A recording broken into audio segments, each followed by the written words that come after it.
Hey guys, welcome to Vibin It. Today we are talking about releasing resistance, which we've talked about a lot on the show, but today we wanted to dedicate a whole episode to the topic because there's just so much to be said about it.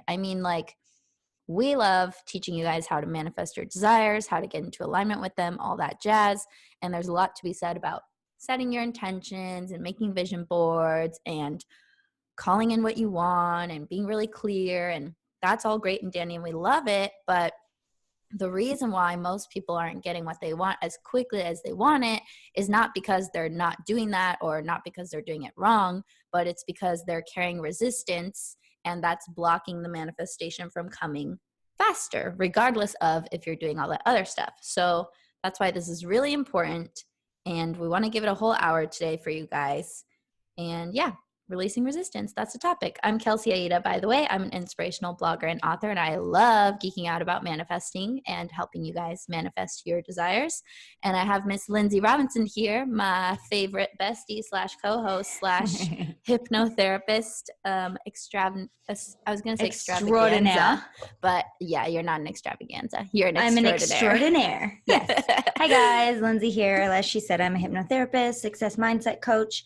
And I help you figure out what's going on in your subconscious and help you release it to create the life you want. And so that's why this topic is such a good one. I know we've touched on resistance in the past, but as Kelsey said, it deserves its own hour space. So where do you want to start with this? Because I got a lot to say. I know, me too. I feel like there's a million places we could start with this episode. How about where resistance comes from or what resistance is? Which one would you want to start with Let's first? talk about what it is and some signs that you're carrying it or that you have it. So resistance is basically any form of stress or almost like a blockage. And it can show up in so many different ways. And when we say resistance, we mean energetically you have resistance.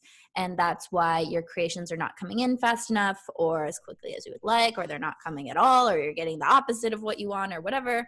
It's because there's resistance somewhere in your energy field, somewhere in your body, somewhere in your thoughts, somewhere in your mind, somewhere in your emotions. Mm-hmm. So ways that it can show up are as simple as like stress in the body, limiting beliefs. If you have like a lot of trauma in your past, that could be causing resistance. I'm not saying that the trauma is the resistance, but it can cause you to create stories that create resistance. And what else? There's like literally a million ways it can show up. But procrastination, perfectionism, self-sabotage, going in circles, getting really, really, really excited and then getting discouraged really easily when things don't happen exactly when you want. These are all forms of resistance. Self-sabotage is the best way to figure it out. If you find yourself like falling back into patterns that you recognize as like not where you want to be, like backsliding, that's definitely self-sabotage, which is definitely a form of resistance. Do you want me to go into like what resistance is in the subconscious? Sure, but I also wanted to add that impatience, I think, is a good sign that you're in a state of resistance, or if you're feeling scared or if you're feeling nervous.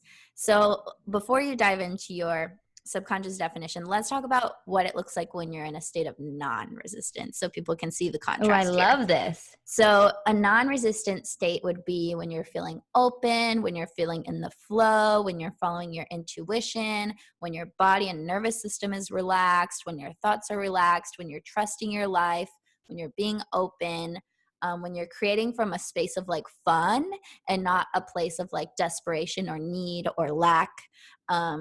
So when you're in a state of in non-resistance, you're going to feel really nice, really good, really calm. So basically you can tell if you're in resistance or not, depending on how you're feeling in any given moment about any given thing.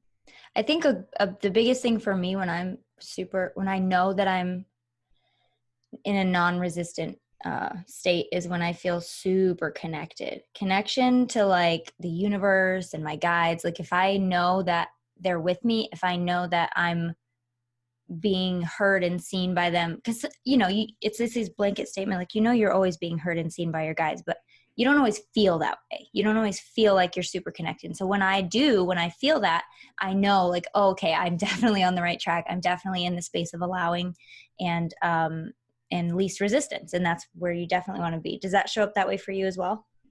Yeah, but also like I wanted to add that I sometimes don't always notice when I have resistance, and sometimes it can be so sneaky, the resistance, that you really have to dive deep. So like I know we'll talk about this a little bit today, but sometimes I have to go into my subconscious. Sometimes I have to uncover some limiting beliefs that I wasn't conscious of. Sometimes I have to ask different parts of myself if they want what I want. And sometimes they're like, nah, bitch, we don't want that shit. And that's the Oh my resistance. God. So it's like, it can show up in very, very tricky and sneaky ways. And we're going to help you try to get around some of those ways today. Obviously, we only have an hour, so we can only do so much, which is why we come back every week, because we always have more to talk about. But dive into your explanation that you wanted to go into, because I'm really curious to hear this. Yeah. So with the subconscious, I always say this, if there's anything in there that doesn't vibe with your conscious desires, you're going to have some resistance simply because it is an unknown. And the subconscious is only comfortable with the things that are known to you, even if logically speaking, those things are redonk and don't make sense and really just kind of silly, outdated, old things that you don't want or need anymore. Logically, you know this, but if it's in the subconscious, it's there for a reason because you did need it at one point. So a lot of times the resistance will come up because it senses something different. The subconscious senses something different than what it's used to. And so it's going to raise up those alarm flags. When I'm working with clients with hypnosis and they start to see this, it's almost like clockwork. It's around the second or third session, they start to really feel like this resistance is popping up. And I always look at it as a great thing because we know that something's working. Something's happening in the subconscious that's allowing it to be on alert and be on guard. So once we can get through that and realize where that's coming from and really love on the subconscious to be okay with these changes and with these new positive shifts, then we start to see it kind of relax and ease into it. But I love what you said about like turning inward and like really examining where the resistance is coming from, because a lot of times you don't know it's happening until it's happening. You don't know that it's going to happen. You don't know where it's coming from until you notice like, oh, okay, I'm unhappy. Okay, I'm uncomfortable and I really don't want to be here. What's going on? And that's when you ask those questions is when you get a lot of clarity around that as well. Yeah, and the thing is, not all resistance is bad. Like how you said, like Yeah. right before you're about to up level, you're probably gonna feel massive resistance, and that's your Yeah. opportunity to break through and like pew, like shoot off, you know? It's like it's almost like this energetic friction that once you like not deal with it, but once you alchemize it, you can go like even further than you ever have before. So it's all about like the transmutation of the resistance, not resisting the resistance and saying, oh, all resistance is bad. I'm in a state of Exactly. resistance. Now I'm judging myself. I'm never going to release this resistance, so my manifestation is never going to come. Like, no, no, no. It's not about any of that. Resistance can be a tool when you use it properly, and it's all Hmm. about becoming aware of your resistance, because sometimes just the simple awareness of what's been going on is enough to like not make it a problem anymore, Exactly. Exactly. And I and think I then the mentioned this resistance is before. gone. It's like when you stub your toe and you look at your toe and you're like, thank you, pain receptors, for telling me that this hurts. I understand. Thank you. It immediately dulls the pain for me. And for everybody I've told this to, it's like magic. If you just let your body know that you're aware of what's going on, because it's all a message, right? Everything that's happening is just a message. It's just a notification for us. So if we acknowledge that, it really tends to almost immediately kind of dull it and or at least lessen it so you can really process it and, as you said, alchemize it. Yeah, we're basically resistance alchemizers, and that's why we're such good manifestors, because it's really an art to like learn how to deal with the resistance and work with it so that it can Hmm. work in your favor, or be released, or not be a problem for you anymore, whatever it is, whatever the case is. um, there are ways to help dissolve. I like using the word dissolve, to dissolve the Dissipate, resistance, dissolve. Yeah. dissipate, untangle, all those good things. And So another thing to remember too, and to really get on board with, is you're never really going to be free of resistance, because yeah, I have clients who want to reach, usually it's an income thing, but I have a lot of clients who want to reach, 10,000 a month. But then when they want to hit 20,000, these same kind of patterns will come up, these same kind of resistance hooks will try to pull them back. you're always going to hit a point where you see some resistance anytime you're entering an unknown. So get comfortable with knowing that you're probably going to be feeling it, and to look at it as a sign that you're on the right, you're going in the right direction. There wouldn't be any resistance if you did the same thing. There wouldn't be any resistance if you weren't doing something different. So look at that as a sign that, if you just can push through it and process it, you're onto really, really good things. Yeah. And what's that funny thing that Abraham Hicks always says? You can never get it right and you can never get it done, or something like that. You'll never get it done and you'll never get it right. So just like do whatever feels good or something like that. Yeah. Well, yeah, you're right. It's like you'll never get it done.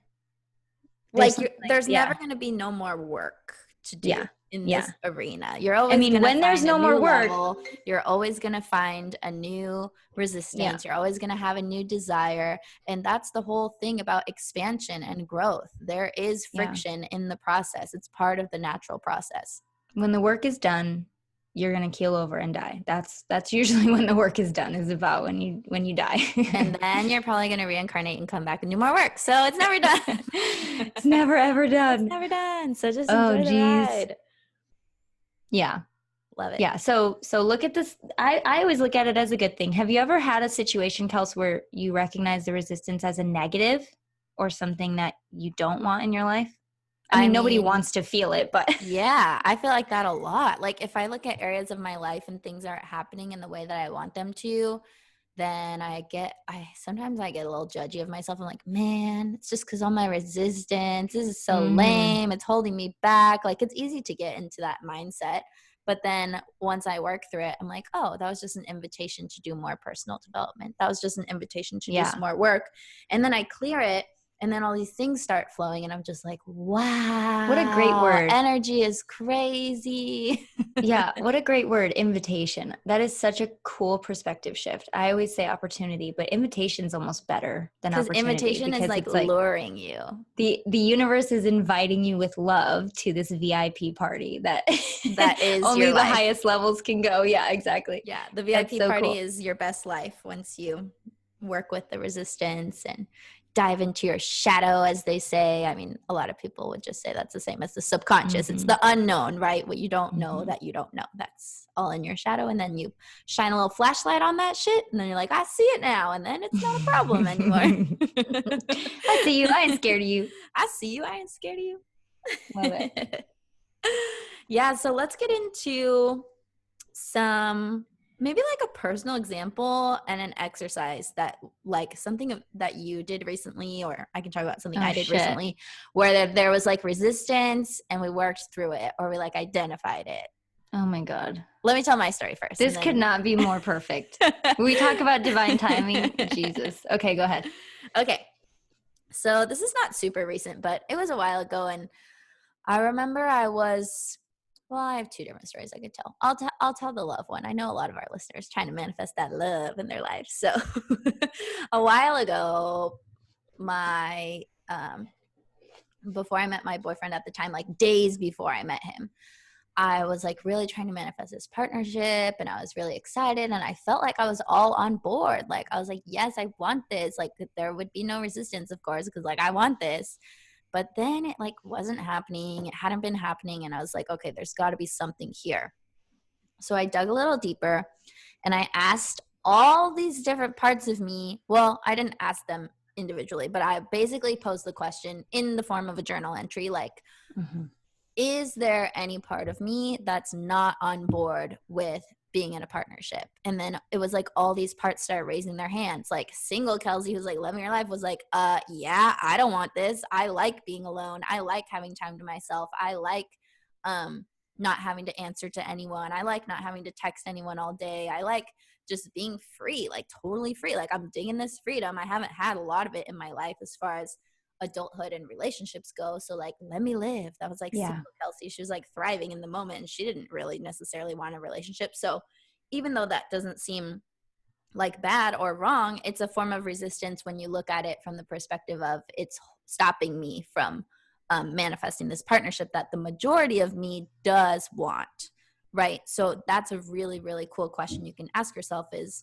are there any parts of me that don't want this? Or are there any parts of me that think it would be detrimental for me to get this? And Mm-hmm. this happens a lot with people in money. Like, let's say you want to manifest money, but you have this like hidden belief somewhere inside of you that if I manifest money, my family's going to want handouts. Or if I manifest more money, my taxes are going to be more complicated to do. Or whatever it is, like there are things hiding in the shadows that need Yeah. you to flash the light on them.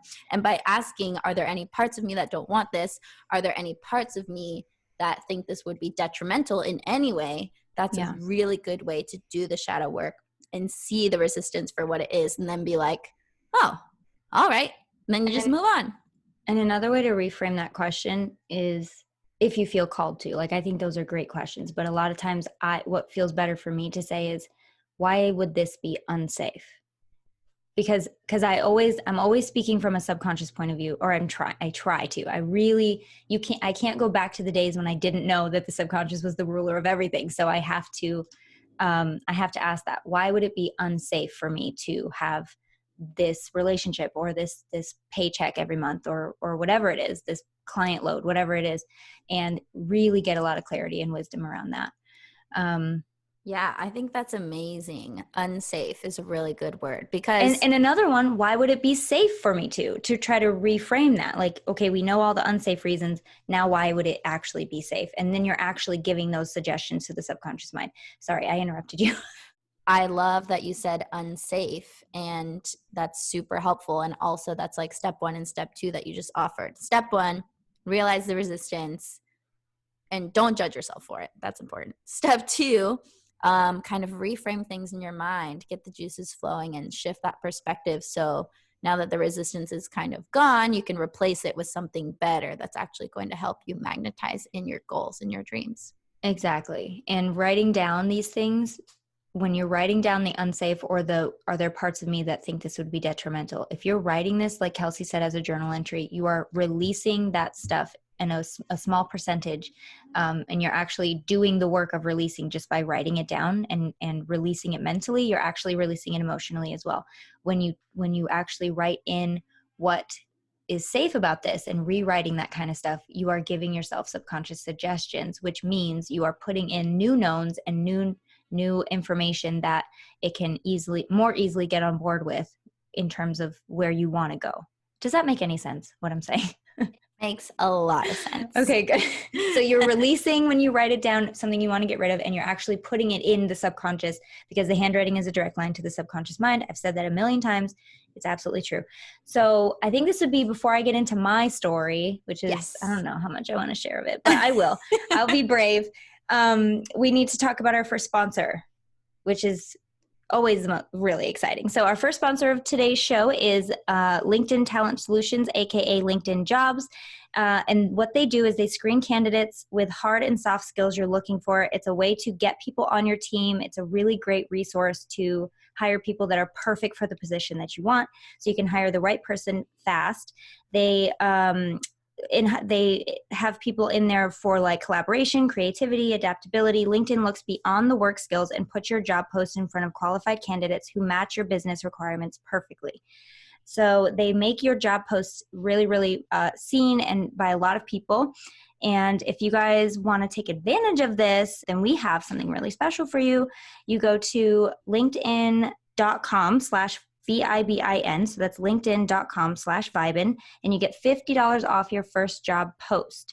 So you get in front of 25 million plus engaged job seekers. You get qualified candidates who are perfect for the position, and you reach people you actually want to hire. Once again, go to linkedin.com/VIBIN and get $50 off your first job post.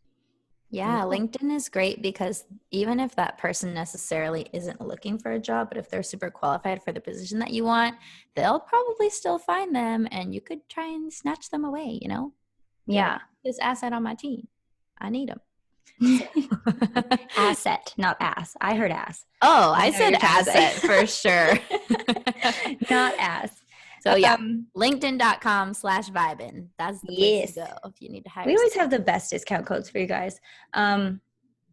Anyway, should I talk about my stuff? Yeah, do it. I don't like talking about my stuff. Kelsey, you're the one that likes talking about your stuff. And I like talking about your stuff. I only like talking about my stuff because I know that's going to help other people. Yeah, exactly. So, I mean, it's nothing crazy. I'm always unsure. And I think I'm so unsure about it because I still can't really make sense of it. So I don't know how I don't know how it's going to translate. But I also feel like there's a lot of people that can probably relate. So the most recent time I've really felt some resistance is the last couple weeks, last 3 weeks, 2 weeks. So me and Kelsey have talked about this, but I'm really having a hard time with the whole Kobe crash. I really am. Like, it sucks, you guys. And it's not even from a point, of course, thoughts and prayers to everybody involved. I mean, I think that's why it's so heartbreaking, because I'm a mom, I have kids, and for someone to lose two of the most important people in your life like that in the blink of an eye. Like, I know everybody's saying, like, yeah, love your loved ones, and it reminds you to really be thankful for what you have, and I know that. But I really do, and after it happened, I felt like there was more for me energetically. Like, I know that there's a reason I'm so bent out of shape about it, because people die all the time, and it's a sad thing, but this has hit me hard. Like, it's always in the back of my mind. And it's so weird. Like, my grandmother and grandparents died, and I was like, oh, right, cool. Now I'll talk to them more. Like, now I have such a better relationship with them in the spirit realm, whatever. And I don't have to, like, remember their phone number. But, like, this is just so, like, I was questioning a lot of stuff. So anyway, the point is, I would have moments where I would just want to, like, cry, and I didn't know where it was coming from. Like, again, can't make sense of it. And I'm sure there's a lot of people listening, because I've talked to a lot of people that are feeling the exact same way. Like, they can't put their finger on why this is so heartbreaking. It's like a punch in the gut. And so And let's be clear that Lindsay was not like personal friends, that what? that you were not personal friends with him or No, anything. You absolutely don't even not. And know that's him like, that's the personally. thing is, like, if Justin Timberlake died, I feel like I have a connection to him because I've loved him for like decades, right? But I don't think I don't know. I'm not in that position. I don't know how I would feel, but this has hit me on another level that I never, ever, ever anticipated, which is so weird. I'm usually pretty, like, closed off to those emotions. And I wear that like a badge of honor. Like, yeah, I don't feel things, whatever.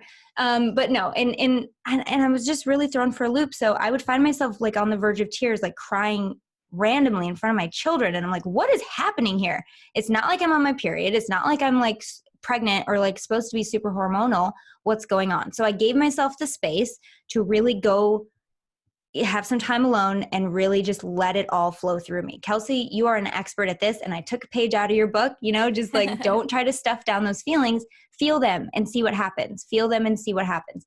So I went to a place where I could be by myself without going into too much detail. I cried snot everywhere, like, really, really cried. Right. And I don't really do that a lot. Not because I don't let myself. I just don't. Very shocking, very surprising, this reaction.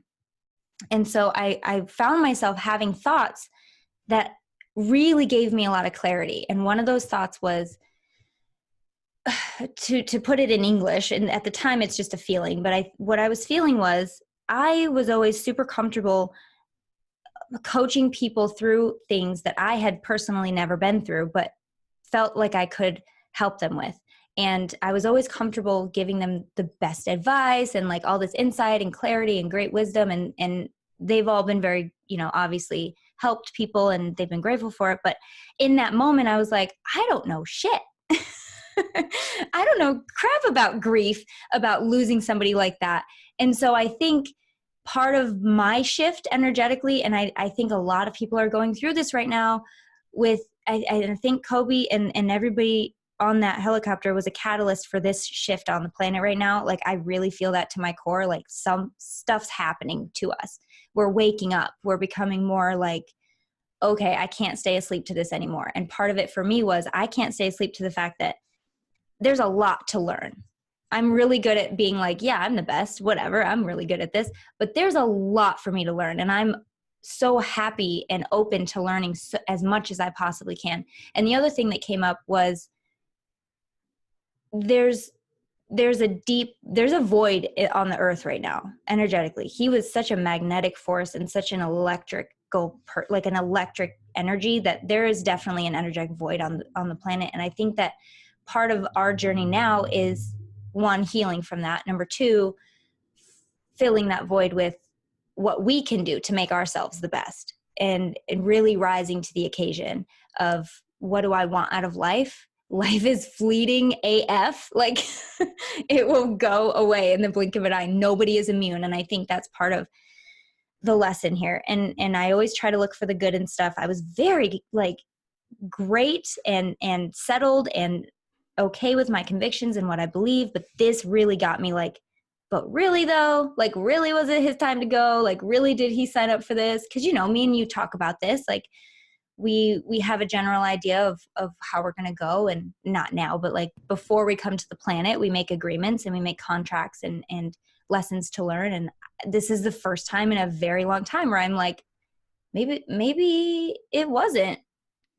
And I don't want to believe that. I want to believe that it was his time to go. And I'm not trying to push my beliefs on anybody. I'm not trying to, all due respect to everybody who believes something different and everyone who's grieving at this time. I'm definitely not trying to like say what I say is fact, but just my journey, my experience. And this has definitely thrown me for a loop. And I think the resistance was me, the emotional response was my resistance to like the fact that I don't know as much as I thought I did about grief and about other people's paths and what they're going through. And also, how can I be the best I can be? Because if there's one thing that man showed us is never settle.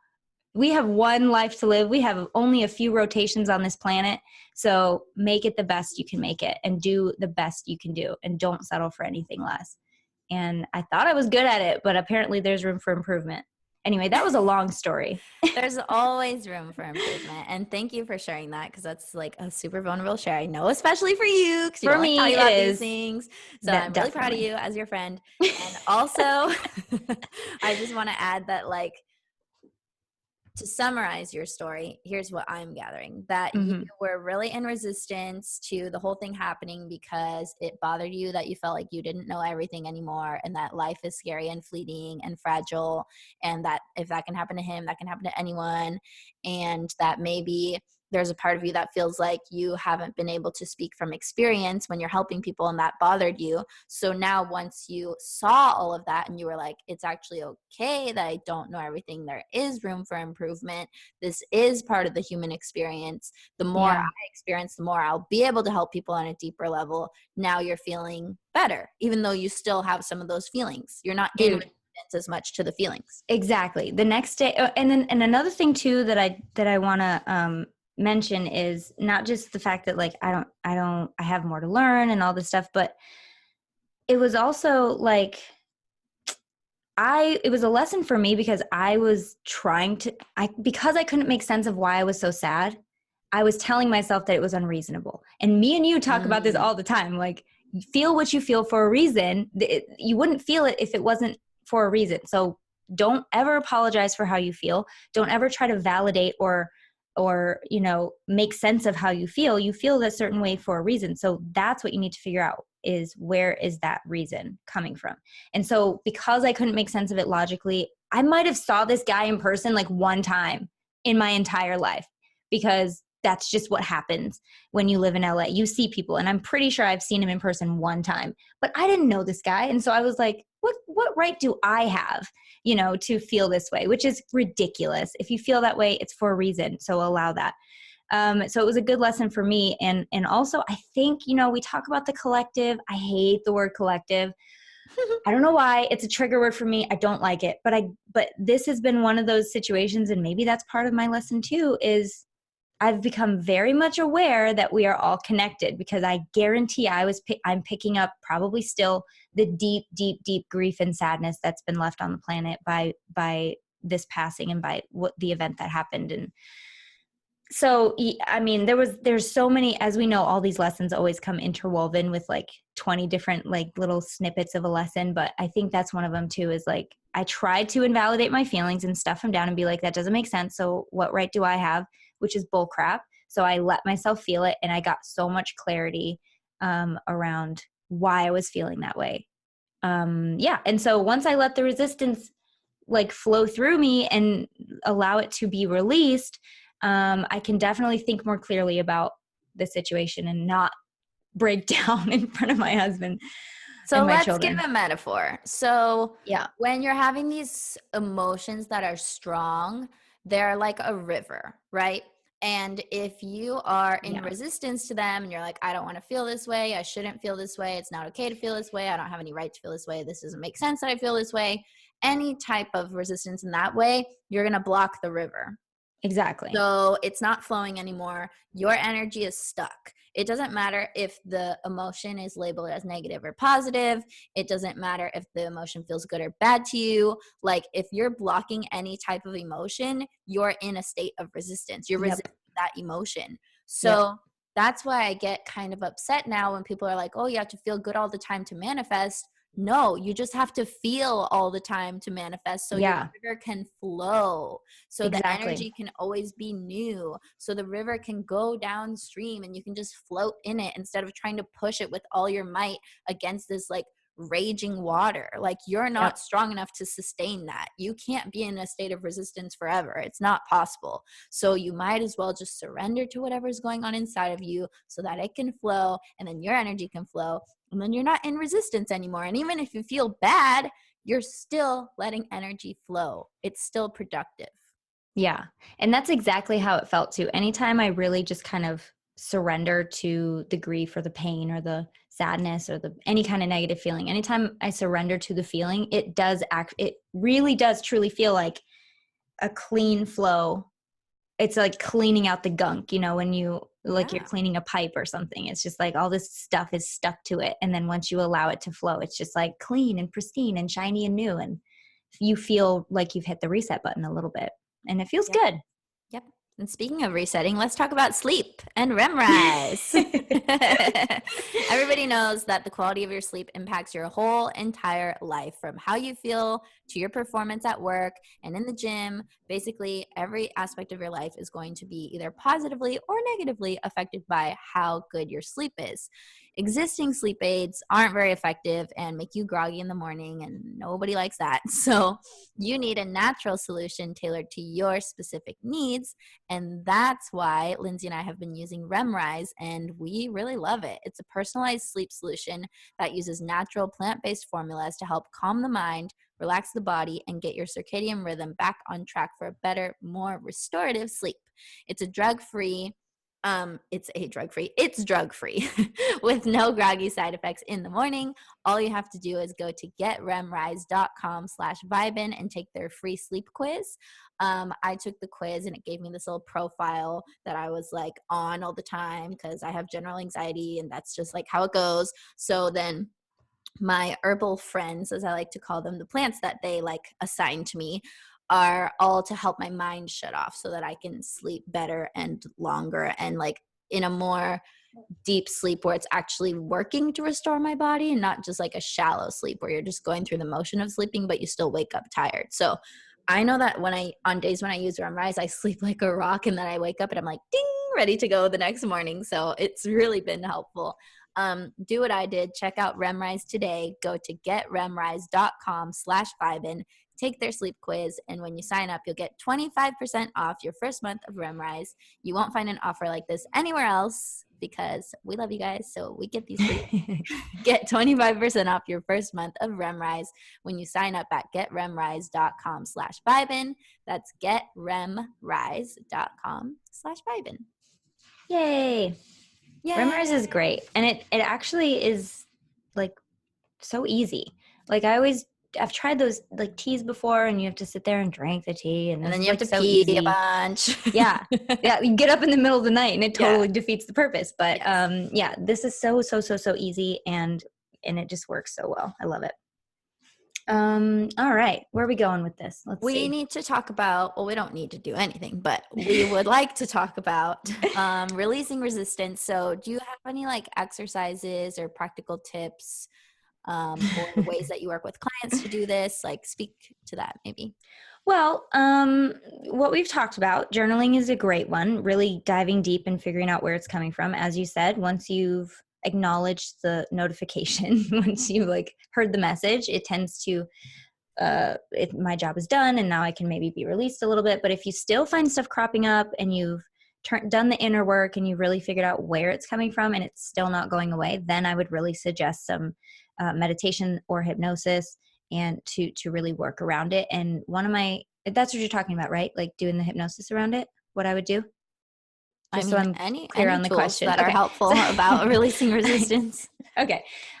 So with it, my favorite thing to do with hypnosis with clients is really to have them open a dialogue in the hypnosis. So in hypnosis, you're in a receptive state. You're in an altered state where your subconscious is really receptive and listening and communicating. So you're able to communicate with those pieces in the subconscious that just aren't working. And we do that through symbols. We do that through however it chooses to represent itself to the client. So I'll ask them, like, bring up an image for resistance. And there's really no hard and fast rule for how it shows up. It's always different. It's either I've had it be like a hill of pebbles that they're trying to climb and they just keep sliding down because it's just pebbles. I've had it as a brick wall in front of them. Like, they will come up with the best one that their subconscious wants to communicate it as. And then we open a dialogue with it. What's the energy of this? How does it feel about you being here? How do you feel being in front of it like this? And then we open a dialogue with, like, what is your purpose? What do you need in order to be released? What does and that question again is, what does this resistance need in order to be released? So it's So going you're to tell talking you directly to your directly resistance. to the resistance. And it tells you, it always does, it will tell you what it needs in order to feel comfortable being released. And then sometimes the client will be like, well, I just don't know if I'm ready to release it. And that is 100% okay. I always say you never should do anything until you're ready. With hypnosis, you should never try to do it if you don't feel 100% ready, because now that you know, now you have a choice and you get to decide when you're ready. And it's not like somebody's forcing you. It's not like you feel like you have to let it go. But the more you live with this, knowing that you don't have to, knowing that you have a choice to get rid of it, the less you're going to want to keep it around. So I always, if that does come up and they say, I'm just not ready, then, we'll close the session for now. And then that usually within days they come back and like, yeah, okay, I'm ready. I don't like this anymore. Because now, even if nothing else in that session, they've realized, oh, okay, this is a choice that I had that I've always had to make. It's not something that I'm just stuck with. I'm not a victim with this resistance. I can choose to let it go, and it allows you to become ready faster or sooner than you thought. Yeah, well, usually we have resistance because it's helpful in some way, or at least some part of us thinks that it is. It's that Right. self-sabotage thing where it's like trying to love you in this weird way that's like actually holding you back, but it's trying to protect you. And it's that whole thing that we kind of talked about earlier. I want to give another practical, I like to call it a game. It's like an exercise that I learned at a Teal Swan event, and it's for getting to a core belief. So you would use this when, let's say you have resistance about something so simple, like it bothers me when my bathroom is dirty. Okay, let's say it bothers me when my bathroom is dirty. That's a point of resistance. I'm in resistance to having a dirty bathroom. Why does it bother me? Why is it so bad that if my bathroom is dirty? This is the whole exercise. You just keep asking why and getting to the core of it. So it's bad that my bathroom is dirty because that means that I am going to have bad feng shui, because the bathroom is an important part of feng shui. Okay, so then I ask myself, why would that be such a bad thing if I have bad feng shui? If I have bad feng shui, then there are energies in my home that are blocking my ability to manifest, and I don't want anything to be blocking my ability to manifest. And then we take it a step further. Why would it be bad if your ability to manifest is blocked? Because if I can't manifest things, then I feel helpless. I feel like I'm not moving forward. I feel like I'm not living my purpose. And then you ask why again. Why is it so bad if you're not moving forward, you're not living your purpose, you're not able to create? because then for me personally, I wouldn't want to live. Like, why would I want to be here if I can't do any of those things that I meant to do? So if you were following that whole train of thought, you can see that a dirty bathroom led me to a belief that, like, if I can't create freely, if I'm being blocked, then there's no reason to live. So that escalated very quickly. It's an extreme example, but it goes to show that your resistance is always coming from a core belief. So when you identify that core belief, it's super helpful because you can look at it and be like, oh, that's why I'm feeling stuck. That's what's been holding me Mm-hmm. back. That's Yeah. something that I think that I never knew that I was thinking, because it's in the back of your mind. You're not aware of it until you're aware of it. So asking yourself why, it usually takes like 5 to 7 times, like going into the why, to Mm-hmm. get to the core belief. But that is such a helpful and powerful practice. The more you follow the path of why, the further into the subconscious you're getting. Yeah. You're like going deeper and deeper and deeper and Oh deeper. yes. And I wanted to add to my when I mentioned about how sometimes people aren't ready to release the resistance, and there's going to be a lot of people that recognize that in themselves and immediately want to judge themselves for it. So I want to just touch on that really quickly. If you think about reasons why you might want to hold on to it, it doesn't really make sense logically in the conscious mind, but to the subconscious, it's like this. We have had this for so long. We don't know what it looks like not to have this pattern, not to have this running program in the background. We don't know what that's like. So we're not ready to get rid of it yet because we just don't know. And that's completely valid. Like I don't want it to not make sense to people why they would want to keep it, because to the subconscious, it's simply like a security blanket. And that's usually why a lot of this stuff sticks around past its due date and past its welcome, is because it has become your security blanket. It has become this known, this comfortable place. And I use quotations with that comfortable place where you know what to expect, even if it's not a great experience. You know what to expect. You know the outcome that's going to happen. And so to the subconscious, it is safe. Anything that's unknown is completely unsafe. It equals danger. And so that's when it's like, oh yeah, I don't know about this. So you might consciously want to get rid of it and be totally on board with it. But just think about how long you've had this resistance, how long you've had this pattern, however it translates to you, and really hold space for yourself and know that, you know, it's going to take a little bit of time for you to feel okay doing it. But that's why we have hypnosis. That's why we have meditation. That's why we have all these practices that Kelsey and I are talking about, because it will help get you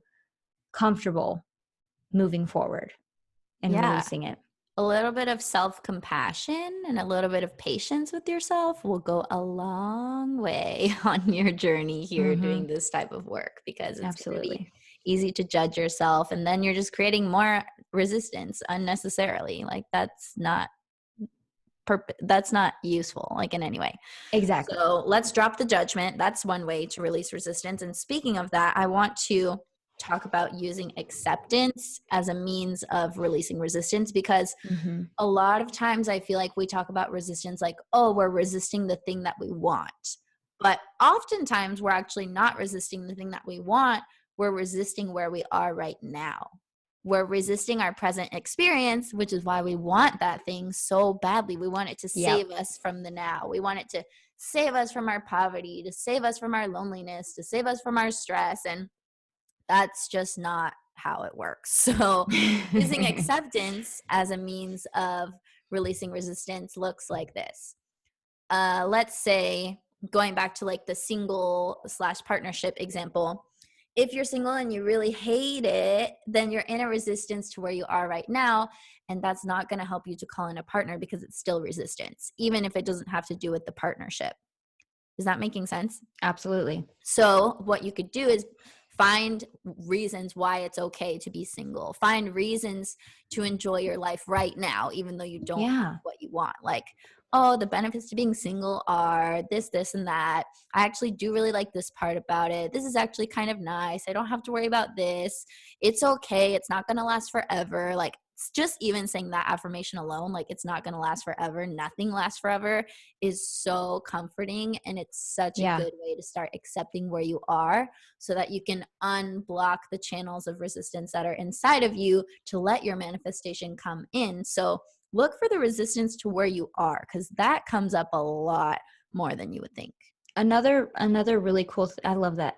That's amazing. And it makes me think of another really, really effective way to accept where you are, and also to, we always talk about like be grateful for your current situation and find things to be thankful for, which is so important. But it's also a little difficult, especially when you're looking to the future and you're looking for the next step. But if let's use the relationship example, we'll do a little role play here. I would say, what would you look for in your relationship? What's the benefit of having a relationship? Oh, am I being your client right now? Well, we're just yeah. Okay.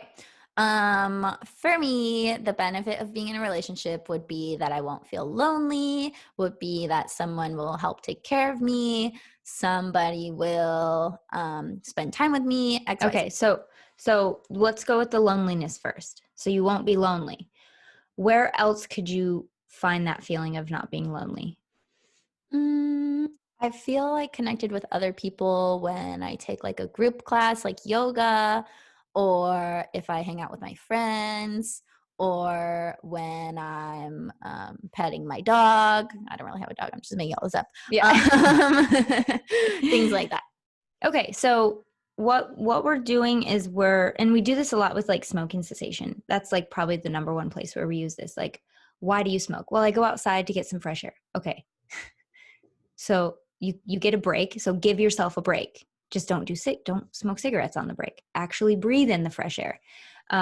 Whatever reason it is why you do the thing you do, or why you want the thing you want, is not always, it doesn't necessarily have to be attached to the thing that you want. So if what you want, if you're craving community or connection, not being lonely, find other ways you can do that, Yes. even while you're waiting for this relationship to come. So that's all you're doing, is you're not replacing. And I think that's where people get stopped up, is they're like, well, if I have it with going out with friends, then I'm not going to manifest it. But that's completely the opposite. If you Yeah. can recognize it in your life now, the universe is going to attract more of that to you. And if what you deeply desire is a romantic partnership, then it's going to come to you faster if you're already enjoying the vibration of community and connection. Yes, I love that you said that, because on my list of ways to release resistance, I literally said, ask yourself why you want something and then figure out how you can give it to yourself now, which is what we just Girl, did. So we're getting to the core of the that's why desire. we're the dynamic duo. Duh, because we're on the same page, girl. So asking yourself, why do I want this thing to manifest? What do I think that it's going to give me? How do I think that it's going to make me feel? And how can I get those needs met right now in the present moment in other areas of my life? Like really Yeah. practically. Yeah. What do I need to do more of or less of to feel this way? Who do I need to spend more time with? What adjustments do I need to make to my work schedule? Like get into your life and move some things around so that you can be getting more of your needs met, be in a higher vibrational state, be more supported, and manifesting will be so much easier for you. Tagline: make your needs a priority. Yeah, and that comes back to self-love, because if you don't love yourself, you're never going to make your needs a priority. Right. Self-love is making your needs a priority. That's like a Mhm. huge aspect of it. So I'm an active person. I like to work out. I like to dance, I like to do Pilates. I love hot yoga. And I'm always looking for something that can give me a natural edge so that I can be better and get more out of my workout or my class or my movement or whatever it is. And that's why I've started taking Beat Elite from Human. Humans Beat Elite can help extend endurance, improve energy and stamina, increase oxygen delivery throughout the body. When I take it for dance, or if I take it for yoga or whatever movement that I'm choosing in that moment, I feel way more supported by my muscles because they're getting more oxygen. So the beauty of this product is that it helps your blood to flow better. It helps oxygenate your muscles. And this is something that we used to always talk about in dance growing up as a dancer, was like, if your muscles aren't getting oxygen, they're going to be stiff, they're going to be in pain, they're not going to be supporting you. So oxygen is like where the money's at. You need it. And this is a natural product that can help you to get more oxygen into your body to support your active lifestyle. So Beat Elite is trusted by hundreds of elite teams, athletes, and organizations all over the world. So you know you're getting a top-notch performance product. So I recently tried it. and it tastes kind of like Skittles, which I love because it's beets. They're sweet. So well, yeah. it definitely has like a flavor in it. I forget what the flavor is. It's like it's something berry, I think, but it does actually taste really, really good. And I used it before a workout, and I did notice a difference. And of course, I didn't expect to the first time I use it, but normally, like it mentions a lot about stamina on the product. So I was like, well, sure, maybe if I'll be able to go longer and, not get tired out so quickly, then sure. And it actually did work really, really well. I noticed a difference right away, which is almost unheard of with a lot of stuff, especially performance enhancing stuff. So I would say 2 thumbs up for me. It tastes good and it works. Yeah. As simply as I can say it. We like it. So do what we did. Take your game to the next level with Beat Elite by going to livehuman.com/Vibin and get 20% off your first purchase. The team at Human is making this offer exclusively for our listeners only. You won't find this deal anywhere else. So that's livehuman, HUMAN.com/Vibin, livehuman.com/Vibin. Go do the thing. Do the thing. Check it Do the out. It's really thing. cool. Who's the most important person in your life? Me. That's right. Now ask me. Is that a trick question? Ask me. Lindsay, who's the most important person in your life? Me. We sound so ridiculous, but also But it's true because I mean, you are an independent woman. You don't have kids. You don't have a husband. But for most moms and wives and people who have responsibilities to other people, I'm really not trying to say you don't. You absolutely do have responsibilities, like to your job and stuff. But you wouldn't say my job is the most important thing in my life. You would say you are. And it's really challenging for parents and for married people who or even religious people. They say God's the most important person in my life, right? It's really hard for us to feel like we are, but you will not get to the next step of your life unless you can really own that. You are the most important person in your life. If your needs aren't being met, you cannot give to anyone else. It's such a cliche, but it's absolutely true. You need to make yourself the most important person and meet your needs in a way that feels good to you. Sorry. And stepping down off the soapbox. Don't be sorry. And if we're talking about manifesting, you want to manifest things from a place of contentment, of satisfaction, of thriving. You want to be manifesting for fun, not because you have to, Right. not because you need all that money, not because you need the relationship, not because you need that car. Like, what am I trying to say with this? I'm trying to say that you got to fill your own cup before you can even start doing the manifesting work. And everyone tries to do it backwards because they're feeling so empty that they think all these things are going to fill their soul, and they're not. Exactly. They are not. Only you Preach can do that for yourself. So start there, then work your way into this fun manifesting magic, because it's meant to be more of a cherry on top. And naturally, you're manifesting all the time. I'm not even just talking about conscious manifesting. Like, you're always asking for things. You're always receiving things, whether you realize it or not. That's what you're doing here as a person, as a creator, whether you're conscious or unconscious of it. Yep. But when we talk about manifesting on the show, we're obviously talking about doing it on purpose, deliberately, with consciousness and intention and all that jazz. But we never want it to feel like a burden or like a chore. It's supposed to be fun, and it's fun when you have all your needs met and then you're manifesting fun things. It's not fun when you're in a really shitty place and you're just like depriving yourself of all these things that you need, like love and connection and money and stability and food. And if you're not giving yourself these basic needs first, it's always going to be hard to manifest, because you're always going to be like struggling to even swim. Yeah, exactly.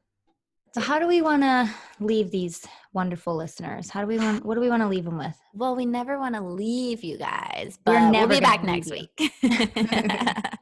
So here's the deal. Resistance is not the enemy, but it is something to consciously work with if you want to be a better manifester. And we've given you a bunch of ways to do that today. Asking why you want things, getting to your root belief, asking different parts of you if they're on board with what you're wanting, not judging yourself, accepting where you're at. I think I summarized a lot of it. We went over a lot of stuff today. But the point is, resistance can be your friend when you know how to work with it right. And that's why I'm working on a book right now that's all about transforming your resistance. So don't worry, you guys. I got you. There's more content on this coming, we promise. And we just really want you to live your best life and have a great week. Yeah, we absolutely love you. Yeah, you did summarize it very well. Keep turning inward, keep asking questions, keep acknowledging the messages that you're getting from your body and your emotions. Never, ever, ever suppress. Otherwise, it will get louder and you'll be crying with snot everywhere like I was.